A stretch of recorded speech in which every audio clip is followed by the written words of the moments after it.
Buenas tardes, hermanas y hermanos. Es otra vez un gusto poder comunicarme con ustedes a través de este medio y continuar con nuestro salmo, el Salmo 46. Hemos estado considerando hasta ahora las dos primeras partes del salmo, que van desde el versículo 1 al 3 y luego del 4 al 7. Hoy día entramos a la última parte del salmo, desde el versículo 8 hasta el versículo 11. Y lo que vamos a encontrar aquí como novedad en el Salmo es el uso de verbos imperativos eh, que aparecen en el versículo 8. Hay dos imperativos aquí: venid y ved las obras de Dios, que ha puesto asolamientos, perdón, las obras de Yahvé, que ha puesto asolamientos en la tierra, que hace cesar las guerras hasta los fines de la tierra, que quiebra el arco y corta la lanza y quema los carros en el fuego. Estad quietos y conoced que yo soy Dios. Seré exaltado entre las naciones, enaltecido seré en la tierra. Yahvé Tsebaot, Jehová de los ejércitos está con nosotros. Nuestro refugio es el Dios de Jacob. Terminamos el último estudio meditando en el versículo 7 y esta notable expresión que ahora cierra el salmo, que Yahvé Tsebaot está con su pueblo, y expliqué qué significaba esa expresión. Ahora la tercera parte del salmo abre con estos dos verbos: venid y ved. Los imperativos muchas veces en la Biblia tienen que ver con un mandato, no siempre, pero muchas veces los imperativos tienen que ver con un mandato. Y como todo buen imperativo está en segunda persona, aquí es segunda persona plural. Nosotros no somos quizás capaces de ver bien la distinción entre el singular y el plural, pero en hebreo es claramente distinguible. Hay una forma plural y hay una forma singular. En español realmente debería decir vengan y vean, porque está en plural. Eh, la invitación que se está haciendo aquí es a ver, primero venir, vamos, ponerse en movimiento y ver las obras de Yahvé. Y esta frase es muy notable. En especial el vocablo ver, que no aparece tan seguido en el Antiguo Testamento, aparece unas 55 veces este verbo. Hay otro verbo en hebreo para la idea de ver o de mirar, el verbo ra'a. Y este verbo aparece mucho en poesía. Creo que la mayoría de las veces aparece en poesía, pero también tiene un notable uso cuando se trata de observar algo como una visión, o también cuando se ocupa para hablar de ver a Dios. Aparece bastante en los salmos, como decía, cuando hay pasajes donde dice que despertaré y te veré en tu semejanza. Estoy tratando de recordar, no anoté la referencia. Pero sí aparece, por ejemplo, también en de los pocos pasajes de narrativa en cual aparece en Éxodo capítulo 24 y el versículo 11, cuando Moisés sube al monte con Aarón, Nadab y Abiú y 70 ancianos, dice que vieron a Dios. Y hay una linda descripción ahí de la majestad de Dios, el piso como enlosado, en fin. Hay una imagen muy hermosa descrita ahí. Dice que ellos vieron a Dios. Así que quizás tenga una connotación especial. La idea de ver aquí probablemente es contemplar, ¿ya? Es una mirada contemplativa, una mirada atenta, una mirada que invita a ver y analizar lo que se está mirando. Y entonces el mandato es a venid y ved. Ahora, ¿a quién se le está dando este mandato? ¿A quién se está invitando a venir y ver? Es difícil saber exactamente a quién el salmista tiene en mente. Por el contexto inmediato, recuerden que cuando estudiamos la escritura, el contexto siempre es fundamental. No podemos sacar textos de su contexto, y aquí el contexto nos sugiere que la invitación a mirar y contemplar son las naciones mencionadas y los reinos que aparecen mencionados en el capítulo en el versículo 5: bramaron las naciones, titubearon los reinos. Y los primeros probablemente que son invitados a ver y contemplar las obras de Yahvé son estas naciones. La idea de que ellos son los invitados o los llamados a observar se puede deducir por lo que continúa diciendo el salmista, ver las obras. Realmente aquí podríamos decir mejor los portentos. Lo que él ha hecho se refiere generalmente a la clase de acto que Dios realiza y que deja al descubierto, deja en evidencia su poder. De hecho, el vocablo que aparece aquí no aparece muchas veces, aparece solo 3 veces en el Antiguo Testamento. Sin embargo, el verbo, la forma verbal que corresponde al sustantivo que se está ocupando, aparece en muchos de los relatos en los cuales Dios interviene en favor de su pueblo. Pero uno de los 3 usos de este sustantivo, muy notablemente aparece en el Salmo 66.5, aquí muy cerquita. Y en este salmo se está alabando a Dios, ¿verdad? Se invita otra vez, venid y ved, dice el versículo 5 del capítulo 66, famoso salmo, muy conocido, aclamad a Dios con alegría, toda la tierra, cantad la gloria de su nombre. El versículo 5 dice, venid y ved las obras de Dios, una frase casi exacta.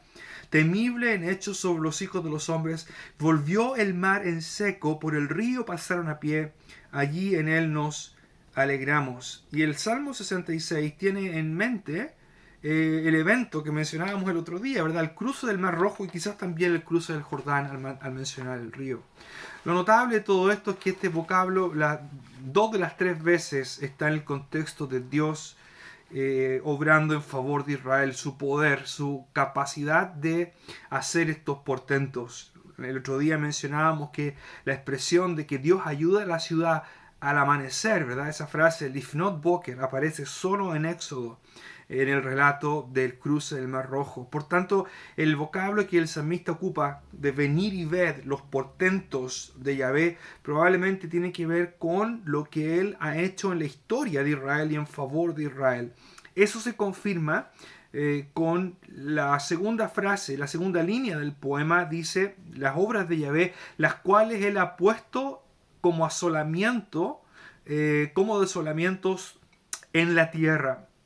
Y ese vocablo desolamientos también es muy ocupada en el Antiguo Testamento para referirse cuando el Señor interviene, y generalmente destrucción, para detener alguna clase de poder que se rebele contra él o que ataca a su pueblo. Y otra vez Egipto es un paradigma dentro de la historia de Israel. Dios intervino y asoló. Eso es lo que Dios hizo, ¿verdad? Las plagas realmente asolaron la tierra de Egipto. Mencionábamos el caso de Sennacherib, creo que lo mencionábamos en algún momento, el rey Ezequías, cuando 200.000 son derrotados por el ángel de Yahvé, el mensajero de Yahvé, y deja y convierte en asolamiento y destruye esos enemigos. Por tanto, es probable que los primeros invitados, aquellos que son primeros invitados para observar lo que Dios ha hecho en la historia, son estas naciones y estos reinos que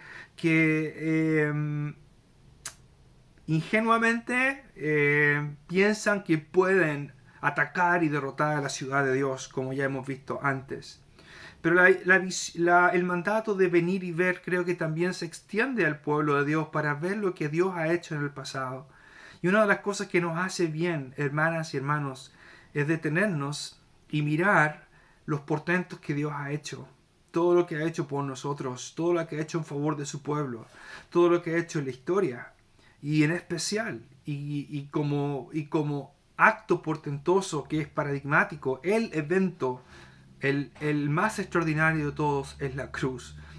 La encarnación, la venida del Hijo de Dios, el Verbo hecho carne, que muere en la cruz del Calvario, es el evento por excelencia que deja al descubierto el poder, la capacidad de Dios, pero también su bondad y su gracia. Venid y ved, dice el salmista, venid y ved los portentos de Yahvé, que ha puesto como asolamientos en la tierra. Él es quien hace cesar las guerras hasta más allá o hasta los límites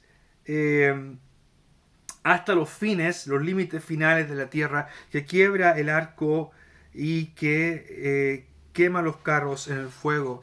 El poema continúa diciendo que es Dios quien tiene la capacidad de hacer cesar las guerras. Él tiene ese poder. Una de las cosas más difíciles es que una guerra cese, ¿verdad? Generalmente cesa cuando hay un ganador y un derrotado. Pero cuando Dios interviene, no hay, no hay esa clase de relación, simplemente cesa. Todos los poderes y todas las capacidades humanas son absolutamente inútiles ante el poder de Dios. Él hace cesar las guerras hasta los fines de la tierra. Ese es ¿cómo se dice? Ese es el área que afecta, el área que afecta o es afectada, el área de influencia, eso que quería decir. Hasta dónde se extiende el poder de Dios, hasta dónde se extiende su poder, hasta los fines de la tierra. En el Oriente Medio, donde ocurre y se escribe en la literatura bíblica, era entendido que los dioses tenían capacidad solo en su territorio. Los dioses eran limitados a los países de los cuales ellos eran soberanos. Por eso es que un dios que tuviera capacidad de obrar en otros territorios que no fuera el suyo, claramente era algo que llamaba la atención. El Dios de Israel, el Dios de Jacob, es el Dios que hace cesar la guerra hasta los fines de la tierra. Y es capaz de detener la guerra de las naciones aún con su mejor armamento. Aquí lo que dice el salmista, el arco, la lanza, los carros que queman el fuego, es una manera de referirse a todo el arsenal que un ejército podría tener. Toda la cantidad de material bélico, incluso los más poderosos. En esa época, los carros eran considerados lo mejor que un ejército podía tener. Un ejército que viniera armado de esta manera era un ejército indestructible, pero Dios quema los carros al fuego. Eso fue lo que Josué hizo cuando atacaron Canaán, y el Señor le dice, no, cuando vengan a atacarte con un carro los vas a derrotar, y no solamente los vas a derrotar, vas a quemar los carros, porque la confianza de Israel y de Josué estaba no en los carros, sino en el Señor. De esta misma manera, este salmo nos recuerda que la confianza del pueblo de Dios está en Dios.